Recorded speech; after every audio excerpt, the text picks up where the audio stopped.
Hi, Michael Force here again we are on Rise with lesson number 7 here, the Digital Marketing Mastery course. We're going to talk about branding versus branding marketing. Think of Coca-Cola or Apple, something like that. We're going to talk about response-driven marketing, which gets people to buy instantly after they read something or see something. And that's typically what you want as a small business. You don't have time to spend millions or billions of dollars on ad campaigns and hire celebrities. So you're going to have to use copywriting. You're going to have to use different things that I'm going to teach you here in this lesson that are going to break down the difference between the two, answer all the questions around them so you're really clear on the difference between branding and response-driven marketing to make sure that you are getting the highest return on investment for your advertising dollar. That's really the difference between branding and response-driven marketing. So let's break it down in lesson number 7, and I'll see you on the inside. Hello, Michael Force here again. Welcome to lesson number 7 of the Digital Marketing Mastery course. We're with Rise. Today we're going to talk about brand versus response. The age-old marketing question finally answered here. It's really the difference between branding and response-driven marketing or direct response marketing. Let's jump into it here and go over it here. So in the business world today, there are 2 main marketing philosophies, 2 basic approaches to marketing. The first is what we call branding, and the second is what we call response marketing or direct response marketing. In a nutshell, branding is about getting people to remember your name, about getting your name out there in the world. On the other hand, response marketing is about getting people to take action, to go out there and buy your products and services. To provide a further contrast between these 2 philosophies, you can try to think of them as direct versus indirect marketing. The reason it's called direct response marketing has to do with it being based on 2 key ideas that are very powerful when used together. The first is marketing directly to a prospective customer, and the second is asking for a response, a direct response. So we're both marketing directly to our customer and asking for a particular response. On the other hand, branding is indirect marketing, where its intention isn't to generate action at this particular moment. Instead, the intention is to help people remember your name so that when they have a certain need that arises, maybe they'll remember you. Or if they happen to see your store or your service, they may start getting a good feeling in their tummies because they've seen your advertisement several times before. But as for buying from you based on branding, they may consider it or they may not. Now, I'm not saying that branding doesn't work. What I'm saying is that branding isn't usually for startup businesses. Well, actually, it's almost never for startup businesses. It's just for the simple reason that it's ridiculously expensive. Now, Al Ries and Jack Trout say that before going on a branding rampage, you've got to make sure you have at least $1 billion to spend on your branding campaign. Not $1 million, but $1 billion. With a B, simply because that's how much you're going to need to really drive your brand into the minds of your customers.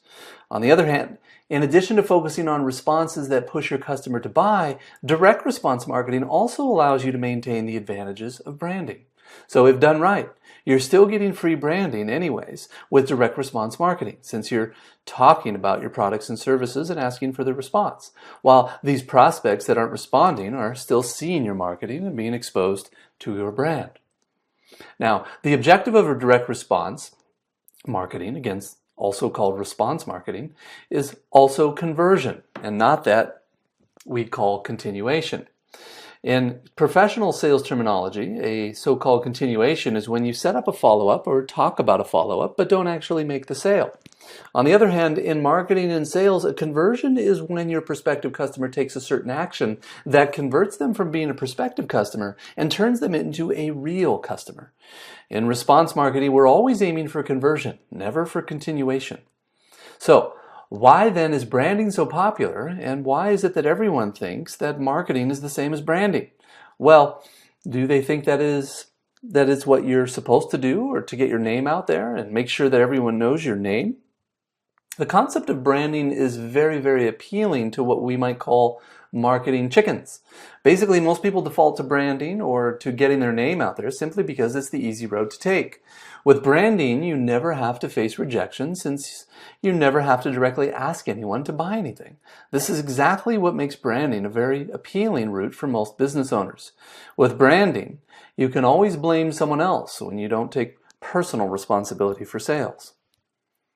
Let me say that last part again, because it's crucial for you to understand if you're ever going to become a professional marketer and sell lots of products and services, you can always blame someone else when you don't take personal responsibility for sales.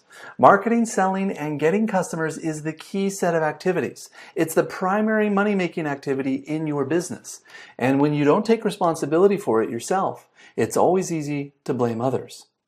So for example, if you hire an advertising agency to create a branding campaign, and if you give them thousands, tens of thousands, or even hundreds of thousands of dollars, and they run it with really beautiful pictures of you and your company, and it's really well designed, and then no one calls, well, you can simply lay the blame on them for the failure. It's their fault. But when you take responsibility, personal responsibility for sales, as well as personal responsibility for marketing, and all those activities related to getting customers, in this case, you won't be able to blame anyone else because it was your job to know how to do it in the first place. So branding is the easy road. It's the way that most people want to go. It appeals to the ego. It appeals to status and fame. It appeals to the part of you that wants everyone to know who you are in the world. It also protects the ego from self-perceived failure and rejection. Unfortunately, though, the reality is that branding efforts do not lead to sales for most businesses. But what does lead to sales is direct response marketing. Now, direct response marketing, or response-based marketing, has its roots deep in direct face-to-face selling. The best way to think about a good direct response marketing piece or campaign is to think of it like a real salesperson, only multiplied and automated. The techniques of direct response have been tried, tested, and refined for over the course of more than 100 years, and that is now considered a science by the pros. Claude Hopkins, for example, at the beginning of his book, Scientific Advertising, says that advertising has now reached the level of science, which no longer means just trying things over and over again, hoping that something sticks. It means that when you use the technique in the correct way, we will get the expected result every time. To drive home the point even further, it would be nice for you to know that he wrote these words almost an entire century ago. Remember, the effectiveness of direct response marketing has been tried and tested over the course of more than a century now, and what you'll find is that most of the direct response marketers, from Claude Hopkins and David Ogilvy to Eugene Schwartz and so on, all at some point actually conducted direct response face-to-face selling in their lives. Now, how exactly are direct response marketing and face-to-face selling connected? Why is it that the big direct response marketers have often had significant face-to-face selling experiences? Again, the best way to think about good direct response marketing is to think of it like a real salesperson that you're putting inside of your website, video, mailing piece, or whatever, and then sending it out only to qualified prospects, just like you would do when you send a real salesperson to a face-to-face meeting. When you do a face-to-face selling and you learn how it works, you'll come to realize that some things work and some things don't. Regardless, there's a certain process to it. There's always a process that professional salespeople will use to sell. And when you learn this process or system and then you put that sequence into your marketing, that's what gets response. That's what closes sales. And that's what gets conversions. In-person sales is the greatest paid research that you can ever do. Most people are afraid of selling their products and services to face-to-face, but in fact, it's the best possible research anyone can do for their business. You'll never gain so much knowledge and info about your customers that will be as specific, as useful, and as powerful as the knowledge and info you learn while you're selling. Yes, most of us don't like the idea of selling. Most of us are actually trying to do marketing so that we don't have to sell. Oh no, you're telling me that I have to sell? Well, the good news is that when you learn professional sales and learn how to do it like a pro, you'll realize that selling is not manipulative. And the greater news is that when you have the chance to go out and do research, you're going to be making sales while you're doing this research. So you'll actually be getting paid to do it. So you'll be hitting two birds with one little stone. I always recommend to my clients, to my coaching members, and all of my students, as well as my colleagues, that they talk to at least 3 or 4 of their prospects every day, and to ask them what their biggest fears, frustrations, wants, and aspirations are. This information will do wonders in helping to get inside the minds of their prospects. Even better is to look at these 3 or 4 daily conversations as sales presentations, where at the end of your conversation, you'll actually try to sell your product or service. Because then with this knowledge and experience, with whatever meets the road, you'll be able to find out exactly what's stopping your prospects from taking action, which also means you'll find out what their internal objections are and how these objections can be overpowered. Then it's at this point where you'll really get the dirt, the goods, the material, the heavy weaponry, or whatever you want to call it, when you can actually use to help people buy stuff they really want to buy and help them solve their problems. I recommend almost unconditionally that everyone invest every single day for at least a couple of years in their life in talking to prospective customers and selling products and services one-on-one. There's almost nothing better in life that you can do than in doing this, because you will increase priceless insights into how the human mind works. You'll go deep into how our decision-making system works, and you will allow yourself to really understand the needs of your prospects and customers at a level where almost no one else understands them, not even your own prospects and customers. You'll also learn the words, the phrases, and the particular language they use, that they speak among themselves, between themselves, and within themselves. In other words, by doing one-on-one sales, you'll allow yourself to become a marketing powerhouse, overpowering any objections that hit your path, surpassing any limits you set for yourself, and overcoming the obstacles any competitor can throw at you. Now, as I mentioned before, you don't want to just imitate the big companies. Instead, you want to do what the big successful companies did long before, but not what they do now. Don't imitate the big companies or assume that what they do now will work for you. If you want to imitate them, go back to when they began as young startups and do what they did. Don't go out and do what they're doing now and guess what they did when they first started out.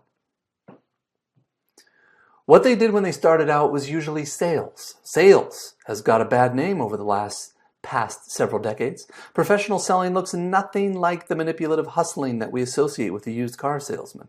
Professional selling is about discovering and developing needs and then matching these needs to solutions.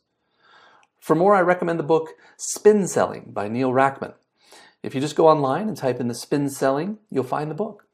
It'll be the best 15 or 20 bucks that you could ever invest for learning in sales.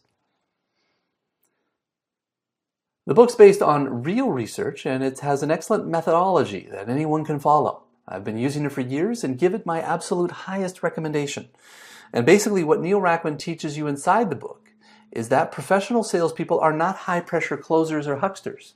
Professional salespeople are the ones that make hundreds of thousands of dollars a year and are more as professional researchers, as problem solvers, and solution providers. When they meet a potential customer, they ask what the biggest problems are with their fears and frustrations.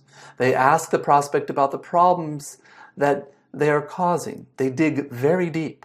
They find out the outcome that the customer would want and what it would mean to have their problem solved. And they let the customer give them all the information they need. And this is really the power of professional sales. And when you look back at what big companies did when they were small in order to become successful, it's usually sales.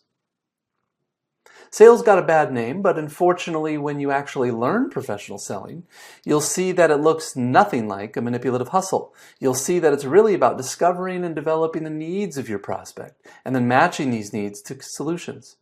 So maybe you can start thinking about the idea of how you're going to be building your customer getting system in your business.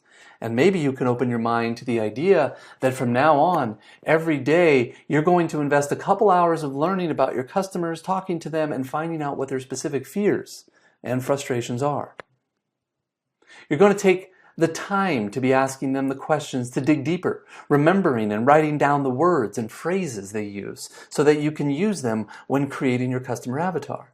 And then you're going to take this to its highest evolution and actually begin selling your products and services at the end of these customer interactions. You're going to turn them into money-making opportunities, alter them into paid research by taking the discovery process and then adding a little sales pitch at the end. Again, you'll learn more about your customers. You'll learn more about psychology, and you'll learn more about what works and what doesn't. And critically, you'll learn more about how to create a marketing piece that will speak to all of your customers more than any other activity in the world would allow you to ever do. And finally, your first marketing should be in the spirit of direct sales. Don't aspire to have people know your name or be famous. Instead, aspire to have people who have a need to come to you, to buy what you're selling. Instead of trying to become a famous brand, work to sell your product to one person at a time, then replicate this direct response system to grow. In other words, replicate this one-to-one system in your marketing pieces, websites, and videos.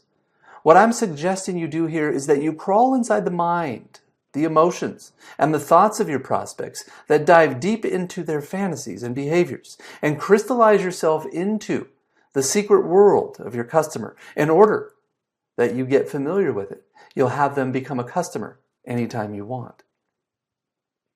And then with this profound understanding of your prospect, you'll be able to ultimately create a customer avatar that you've named, that you've created a dialogue with, and that you've created an experience with, so that anyone that has a need which your product services can engage in dialogue and discussion and go through a scripted process that'll help them make an intelligent, informed buying decision perfectly suited for them. When you take your successful one-to-one sales process and you turn it into a successful direct response marketing system of ads, websites, videos, and follow-up emails, this is when you will get the real power and results of direct response marketing. So make sure you market for response, never for recognition. Make sure you appeal to the interest of your customer, never to your own ego. Don't fall for the chicken's way by thinking that all you have to do is simply throw your name, nicely dice up your picture, mix it in your logo, and toss everything in to make a really fancy salad so that you can get the ego hit. This is not the marketer's way. This is the chicken's way. And in the end, this will get you and your ego very disappointed. Instead, do what works to get response, no matter what it is, and you'll be more successful with all of your marketing endeavors. So let's do another exercise to help get the next step of direct response marketing. Let's dive right in here. There are two fundamental approaches to marketing. The first is branding and getting your name out into the world to become famous so people have you on top of their minds. The second approach to marketing is called direct response or response-based marketing because it is focused on finding individual prospective customers and triggering them to respond to offers. Now, it's absolutely critical that you develop your direct response marketing skills and develop the ability to sell products one-to-one in any situation, niche, or environment. To help you start to do this, go ahead and answer these three questions for this exercise. First, where have you become convinced that branding is synonymous with marketing? Look back in your life and try to identify where this idea came from. If you had any social impressions, cultural impressions, or other sorts of influences that unconsciously convinced you branding was synonymous with marketing, or at least very close to it, then write them down. 2. Where do you have a bias or a prejudice against salespeople and marketers that you must overcome? Make sure you try to identify all these biases and prejudices, since you cannot rid yourself of anything that you don't acknowledge. And finally, number 3, what will you have to do to internally, in order to begin finding prospects where they are, then asking them to buy from you? In other words, what do you have to do on the inside so that you can proactively go out and find prospects where they are, and then look at them in the eye and ask them to buy from you? What are you going to need to do on an internal level to prepare yourself for this? Go ahead and complete this exercise, and I will see you on the next lesson. Take care.